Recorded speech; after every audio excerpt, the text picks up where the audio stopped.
Good morning. My name is Natalie Turvey and I am Director and Principal Psychologist at Drop of Life Psychology Clinic and the author of Unbreakable Relationships for Self-Lovers and Others.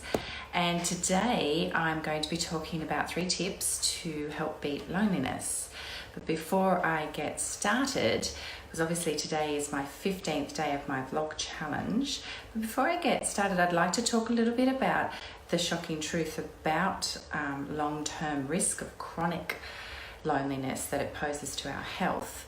The actual truth is that loneliness is so severe that, and especially in the elderly, that it actually increases our risk of early death by 26%. So it's really important that we, hi Heidi, it's really important that we do something about loneliness if we find people we know are lonely, or that we ourselves are lonely or feel lonely within relationships, because it is such a huge and it is quite so severe in the risk factors that are associated with being long-term loneliness. So the first one, because today's only quick because I've got an appointment coming shortly, so the first thing is to take action. Quite clearly that's a good thing to do. So one thing I suggest is, because everyone is pretty much on social media these days, but to contact people on social media that perhaps you haven't contacted for a long time or for a little while. They're people that know you already, they're people you've got a relationship with already, so that's a kind of easy step into starting to take action and initiate some form of connection.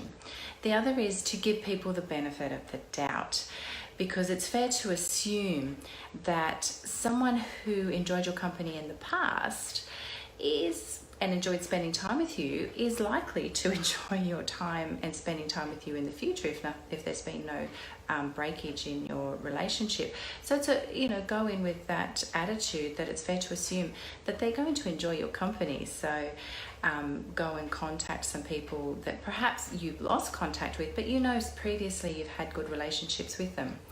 And the last one is, hi Elisa. The last one is to go in with a positive attitude.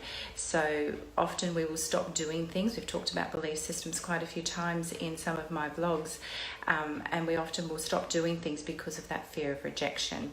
And it's also, that fear of shame, or, being put in situations where people will reject you, and going in with that headset already, so you actually choose to make a conscious choice to go in, hello Uncle Don, to go in and start making connections with people, regardless of that fear and that overwhelming fear that might pop up for you. You make a conscious choice and a very conscious decision and mindset about going to initiate these contacts regardless of that fear, and instead of that fear you will go in and put these steps in place. So it's been a bit confronting having 2 members of my family online today while I'm doing my vlog, but thank you for joining me, and remember today and tomorrow to be kinder to yourself than anyone else can be. I'll see you tomorrow.